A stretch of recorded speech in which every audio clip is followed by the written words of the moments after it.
Okay, 1 Samuel chapter 16 verse 7. Ito ho ang mensahe natin. So, isa lang verse ang pag-uusapan natin. So, maikli siya pero malaman. Okay? 1 Samuel chapter 16 verse 7. Ngunit sinabi sa kanya ni Yahweh, sino kausap niya ni Yahweh? Pag pinento ko sa inyo yan, naabutin tayo ng 30 to 1 hour. Pag pinento ko sa inyo ang kabuuang message niyan, yung context po niyan. Ngunit sinabi sa kanya ni Yahweh, ang kausap niya dyan ay si Samuel. Tandaan niyo ho, bago nagkaroon ng, yang si Samuel ho ay, bago nagkaroon ng Samuel, galing po sila sa hukom. Mga hukom ang mga naghahari nung panahon na yun sa Israel, at isa sa pinakamagaling na hukom si Samuel. Okay? Ngunit sinabi sa kanya ni Yahweh, huwag mong tingnan ang kanyang taas at kakisigan, sapagkat hindi siya ang pinili ko. Ang kausap niya dyan ay si Samuel, ni Yahweh, ng Diyos. At ang sabi ni Yahweh kay Samuel, nakita ni Samuel, yung kuya ni David. Yung panganay, pumunta si Eliab, kuya ni David, panganay na anak ni Jesse. Pagharap ni Eliab kay Samuel, sabi ni Samuel, eto na. Kasi papalitan na si Saul dahil si Saul ho ay Suail na hari. So sabi ni Samuel, eto na. At tangkad. Minsan lagi tayong, una talaga lagi yung tangkad. Pangalawa sa tangkad, ano pang qualification? Guwapo. Makisig. Ano ba? Matikas. O, andun na lang naman yung mga qualification ng isang tao according sa mata niya. Si Samuel, ganun din siya kasi tao siya. Sabi ni Samuel, ito na siguro. Sinupla siya ng Panginoon. Sa kakisigan sapagkat hindi siya ang pinili ko, si Yahweh hindi tumitingin ng katulad ng pagtingin ng tao. Panlabas na nyo ang tinitingnan ng tao, ngunit sa puso tumitingin si Yahweh. The title of this message, ang tamang pagtingin sa pagpili. Lahat po ba tayo magagaling pumili? So, ang tamang pagtingin sa pagpili. Ayan. Yan ang mensahe natin. Ano? Mahalaga na tamang ating pagtingin upang hindi tayo madaya o magkamali sa anumang bagay na pipiliin sa atin. Maganda na tama ang pagpili. Okay, so yun ang ating pinaka-laman ng mensahe natin. Yung subtitle po niyan, first time natin magkaroon ng subtitle. May title na, pero nilagyan natin ng subtitle dahil yun ang pinaka-qualification natin. Ang tamang pagtingin sa pagpili, tingnan kung ano ang tinitingnan ng Diyos sa pagpili. Yun ang ating standard. Hindi na ngayon yung standard natin yung sa atin. Yung standard na ng Diyos. Okay. Una, ito ang tanong. Sabi dito, bakit mahalaga ang tamang pagtingin sa pagpili? Unang sagot po, ito ang unang sagot. Upang maiwasan ang maling pagpili. Common sense. Yung unang sagot po sa tanong, common sense. Okay? Sabi dito ni Samuel, 1 Samuel chapter 17 verse 8, ngunit sinabi sa kanya ni Yahweh, huwag mong tingnan ang kanyang taas at kakisigan sapagkat hindi siya ang pinili ko. Okay, sabi ni Samuel dito, ngunit sinabi sa kanya ni Yahweh, huwag mong tingnan ang kanyang taas at kakisigan sapagkat hindi siya ang pinili ko. Madalas akala natin, tama na ang napili natin dahil pasok sa standard natin. Yun minsan ang ating conclusion. Ay, pasok na to pastor sa aking qualification. Ito yung requirements ko, kaya pasok na sa akin. Ibig sabihin, kilala, ito yung gusto ko. Babaguhin natin ng konti. Yan ang gusto mo, pero pwede bang idagdag mo sa gusto mo yung gusto naman ng Diyos? Amen. Amen po ba? Upang maiwasan na maling pagpili, madalas akala natin tama na ang pinapili natin dahil pasok sa standard natin, o yun nga, nakikita ng mata natin. Pangalawa, sabi dito, magtanong din tayo kung pasok ba ito sa standard ni Lord, kasi muntik nang magkamali si Samuel. Si Samuel may daladalang usang langis. At ibubuhos nila yun sa mapipili nilang susunod na hari. May dala na siya. Nung time na yun, nakita niya na yung kuya ni David. Sabi ng Diyos, pumunta ka kay Jesse, yung tatay ni David. Pagdating mo doon, makikita mo yung pinili ko. 8 po sila, pero pumila yung 7. Siyempre yung unang pipila, yung panganay, sabi ng Panginoon, huwag yan. So next, hanggang sa dumating sa pang-7, wala ko napili, puro mga bigatin. Kasi bakit po? Mga panganay ni David. Pero sabi ni Samuel, Lord, tapos na eh. Sabi ng pagtanungin mo. Tinanong niya yung tatay, meron ka pa bang isang anak? Sabi ni Jesse, meron pa. Kaya lang, bata pa naman yun. Kaya lang yun ay, pastor ng tupa. Pero si David huwa napili. At buti na lang, hindi nagkamali si Samuel na buhusan ng langis si Eliab, dahil the moment na binuhusan mo nung time na yun yung isang tao, siya na yung na-appoint, o siya na yung na-anoint, at siya na ho ang maghahari sa Israel. Buti na lang, hindi agad binuhusan ni Samuel si Eliab. Nagtanong siya sa Diyos, at ang sabi ng Diyos, wag yan, hindi yan ang pinili ko. Sabi dito, bakit mahalaga ang tamang pagtingin sa pagpili? Upang mapili natin ang gusto ng Diyos o yung kalooban ng Diyos. Okay, tandaan nyo ha, yan ang unang sagot. Bakit mahalaga ang tamang pagtingin sa pagpili? Upang maiwasan natin ang maling pagpili at mahanap natin ang tamang pagpili, yun yung kalooban ng Diyos. Okay, balikan ko lang ha, muntik na magkamali si Samuel. Pangalawa, maiksi lang mo yung message. Pangalawa, bakit mahalaga ang tamang pagtingin sa pagpili? Number 2, upang mabago ang ating paraan ng pagpili. Sorry po. Ayan. 1 Samuel chapter 16 verse 7b, si Yahweh hindi tumitingin ng katulad sa pagtingin ng tao. Ano ibig sabihin yan? Okay? So, sabi dito ho, yung word yan, upang mabago ang ating paraan sa pagpili, tama na ang nakasanayan nating pagpili. Ibig sabihin nung tama na, yung hindi tama na tama na. Ibig sabihin enough. Hindi na dapat natin yung tularan. Tayo mga tao ho, malimit na tayo. Wala, ni minsan sa ating buhay, hindi tayo nagkamali. Namali na tayo. May mga time na pinili natin itong bagay na to, namali na tayo. Huwag na natin ulitin. Sabi dito, tama na ang nakasanayan nating pagpili. Ibig sabihin, yung paraan ng tao, yung paraan natin sa pagpili, tama na. Pangalawa, tingnan natin ang mas mabisang paraan ng Diyos sa pagpili. Ayun yung sinasabi ng passage. Ang paraan ng Diyos ay hindi paraan ng Diyos dahil hindi tumitingin ang Diyos katulad ng tinitingnan ng tao. Okay? Hindi. Sabi ng Panginoon, baguhin nyo na yung paraan nyo ng pagtingin, baguhin nyo na yung paraan nyo sa pagpili ng tao. Gamitin nyo yung paraan ko. Tama na ang nakasanayan nating pagpili, tingnan naman natin yung paraan ng Diyos sa pagpili kasi yung talagang pinaka-the best. Okay? Tapos tayo sa pangalawa. Ang bilis. Tama. Ba't kailangan natin ngabaan? Okay, last. Ito last points natin. Bakit mahalaga ang tamang pagtingin sa pagpili? Last, upang makita ang tamang tinitingnan sa pamantayan o pamantayan sa pagpili.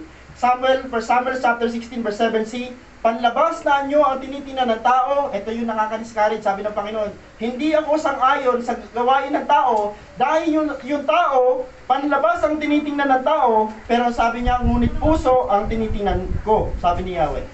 Sabi dito, bakit sa puso nakatingin ng Diyos? Dahil ito ang nagsasabi ng tunay nating pagkatao. Ang tunay na ikaw ay hindi yung nasa labas. Ang tunay na tayo yung nasa loob. Amen. Yung nasa labas, pwede ho yung magkunwari. Pwede po ako sa oras nito sabihin ko sa inyo, masaya ako, pero deep inside, puno-puno ako ng problema. Pero hindi madadaya ang puso dahil ikaw yun. Tama po ba? Ang tunay na tayo, ang totoo, hindi talaga nakikita sa labas. Ang tunay na tayo ay nasa loob. Naalala niyo yung ginawa ng Diyos ang tao? Sa lahat ng pinakakaiba sa ginawa ng Diyos ay tao. Nung sinabi ng Diyos, magkaroon ng ibon, biglang lumitaw yung ibon. Nung sinabi ng Panginoon, magkaroon ng mga bundok, lumitaw ang mga bundok. Pero nung ang tao na, hindi niya sinabi magkaroon ng tao, nagkaroon siya ng effort. Yung word ng effort, kailangan kumilos, kailangan magsakripisyo, dinampot yung alabok. Isipin niyo, dumampot ang Diyos ng alabok at hinulman niya ang tao. Nag-effort ang Diyos, napawisan kaya siya? Hindi natin nakita. Pero kung nagkaroon siya ng nagtrabaho ang Diyos, baka yun ang pinaka-nakakapagod na ginawa ng Diyos, yung tao. Kaya nagpahinga siya sa pang-7 araw. Pang-6 na araw, nilikha ng Diyos ang tao para prepare na lahat ng mga bagay, wala nang aalalahanin. Pang-6 na araw, nilikha ng Diyos o nilalang ng Diyos ang tao gamit ang kanyang kamay. Pero hindi ho yun ang pinaka-highlights. Hindi ho dahil naputikan ng kamay ng Diyos, hindi ho dahil humulma ang Diyos. Ang pinaka-highlights na ginawa ng Diyos sa tao, relational. Ano ginawa? Hiningahan ng Diyos ang tao sa ilong.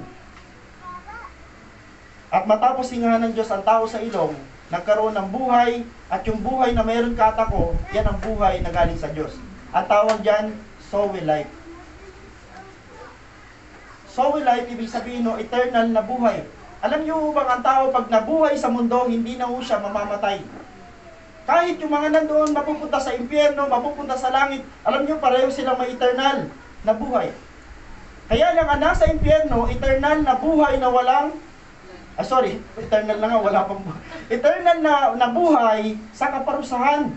Pero tayo ho, mga pupunta sa langit, eternal na buhay sa langit, sa buhay na walang hanggan. Pero yung mga nasa impyerno, ang buhay ho nila, eternal din. Pero ang mamamatay sa atin ito, physical. Nagigets niyo po ba? Yung buhay na meron ka, yung hininga na yan, eternal na po yan. Kaya lang, ingatan mo kung saan mo yan i-spend. habang buhay sa kaparusahan o habang buhay kasama ng Diyos sa langit. Pumili mo tayo ng tama. Dahil ito ang nagsasabi ng tunay nating pagkatao, yung puso at tinitingnan ng Diyos, dahil yung puso na meron sa ako, yan yung kilala ng Diyos. Okay? Number 1, sabi dito yun ang una, dahil nais ng Diyos na makita kung naroon siya sa puso natin. Pwede namang piliin ng Diyos si Eliab. Bakit po? Sundalo si Eliab. Pag sinabi sundalo, pwede niyang pamunuan ng buong Israelita. Pwede niyang pamunuan ng lahat ng mga tao na nasasakupan niya dahil malakas siya, matapang. Pero hindi nakita ng Diyos sa puso ni Eliab, siya. Okay? Nakita ng Panginoon, alam niyo sa Bible, si David ho, ang taong David is the man after God's own heart. Sa Tagalog, ang lalaking nakaalinsunod sa puso ng Diyos, si David.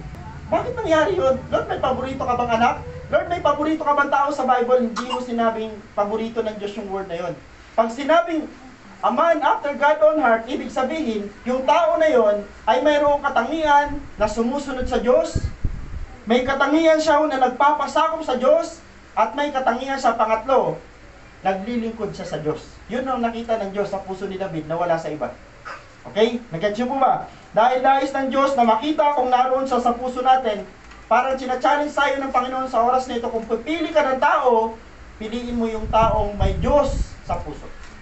Hindi ka magkakamali. Pag yung tao na pili mo may Diyos, ibig sabihin ng salitang may Diyos, balikan ko lang ha, mayroong pagsunod, mayroong pagpapasakop, mayroong paglilingkod, at ang pinakahuli, mayroong takot sa Diyos. Mayroon lahat ng si David. Nung humarap si David kay Goliath, hindi niya mahindihan ng Diyos na nasa kanyang puso. Kasi bakit po? May takot din ba si David? Normally ho, ang tao, lahat may takot. Pero ho, yung Diyos na nasa kanyang puso na nakatira, na sinusunod niya, pinaglilingkuran niya, yun ang isa sa pinaka-dahilan ni David kung bakit kailangan tapusin niya si Goliath, dahil mas takot siya sa Diyos kaysa kay Goliath. Amen. Nakita niyo, hindi takot si David kay Goliath, takot siya sa Diyos, na nandito sa puso niya, na kailangan sundin niya, na nag-uutos, tapusin o patayin mo si Goliath para mawala ang yabang niyan. Isipin niyo, sinabi ni Goliath, yung Diyos ng Israel, hindi ako kayang talunin nun. Ganon siya kayabang. Hindi alam ni Goliath na yung Diyos ng Israel ang lumikha ng langit at lupa, na lumikha sa kanya. Amen. Huwag niyo kakalimutan, hindi tayo pwede magyabang sa Diyos. Amen. Meron ba kayo nakita ng mga nagyabang sa Diyos pero napahamak? Marami na. Hindi ho pwede nating kalabanin ang Diyos. Ito ho ang Diyos, siya may hawak ng buhay natin. The moment na sinabi ng Panginoon, papalag ka na pala. Tapos, sa isang kisap mata, pwedeng kunin ng Diyos ang ating buhay. Anong tinuturo nun? Kailangan lagi tayong mag-submit at magpakababa sa harapan ni Lord. Kaya nga sabi ko sa inyo, yung mabuhay ka ngayong araw na to, ay isa sa pinaka-the best na blessing. Ako po, tinan nyo, matatapos ko na yung sermon ko, nawala na rin yung hilo ko. Mabuti ang Diyos. Mabuti ang Diyos. Sabi dito, dahil nais ng Diyos makita kung marunong sumunod, magpasakop at maglingkod ang puso ng isang tao sa Kanya. Kaya kung pipili, balikan ko lang sino dito may pinipili. Piliin nyo yung mga taong may takot sa Diyos. Dahil the moment na mapili mo may takot sa Diyos, hindi lang mo itabot sa relasyon. Maging sa mga tao, kakasamahin mo sa buhay, kakausapin mo, bibigyan mo ng time, pumili ka ng mga tao na nang sinabi ko nung linggo, yung hindi ka ilalayo sa Diyos, kundi lalo ka pang ilalapit sa Diyos. Dahil marami na mga tao malayo na nga sila sa Diyos, gusto pang mandamay ng ibang tao para sumama sa kanila. Nakakaawa yung ganong kalagayan. Okay, punta tayo sa paalala. Okay, tapos na tayo sa 3 points natin. Paalala, hanggat panlabas nyo ang basihan natin sa pagpili ng tao, hindi mababago ang ating, ang dami niyan, una, sarili. Okay, balikan ko lang hanggat panlabas nyo ang basihan natin sa pagpili ng tao, hindi mababago ang ating sarili. Magiging injustice pa rin ang buhay natin. The moment natin pa rin natin ay panlabas nyo, injustice pa rin ang iiral sa atin. Ibig sabihin, hindi tayo magiging makatarungan. Ibig sabihin ba, ay ito, hindi ko ito kakaibiganin kasi parang wala naman itong ibibigay sa akin maganda. Hindi ko ito kakaibiganin kasi parang may amoy. Sorry. Parang panlabas nyo, hindi mababago ang ating sarili. Makikita pa rin natin ang ating mga sarili na injustice. hindi tayo makatarungan. Hindi mababago ang ating pamilya, hindi mababago ang ating pamayanan, gobyerno, at dahil ang gobyerno natin ho ay nandyan sa bansa natin, hindi mababago ang mundo. The moment na hindi natin binago ang basehan natin sa pagpili. Sa pampaalala, subalit kung tayo matututo na pumili gamit ang pagkilatis o puso ng isang tao, malaki ang pagbabago ng takbo ng ating, balikan ko lang yung lahat, pamilya o sarili, mababago ang sistema natin.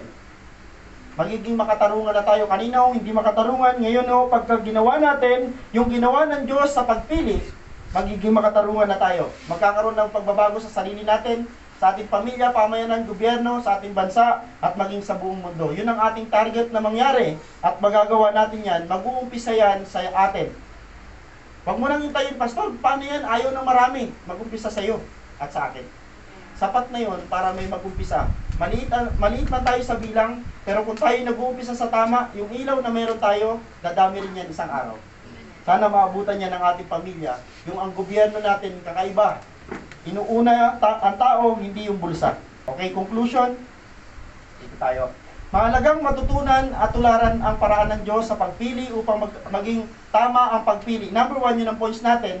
Mahalagang tularan natin ang pagpili ng Diyos para hindi tayo magkamali o tama ang ating pagpili. Pangalawa, mabago ang paraan ng pagpili. At pangatlo, makita ang tamang paraan ng pagpili. Alam nyo na ho ba? Alam na natin sa oras na ito kung ano yung tamang paraan ng pagpili. Tingnan natin yung puso. Okay? Tingnan natin ho yung puso. Ang hamon ho sa atin ngayong araw na to, tularan natin ang paraan ng Diyos sa pagkilatis at pagpili ng tao. At ito ang pinakamagandang conclusion, tiyak hindi tayo magkakamali. Amen po ba? Sa Diyos po ang pinakamataas na papel.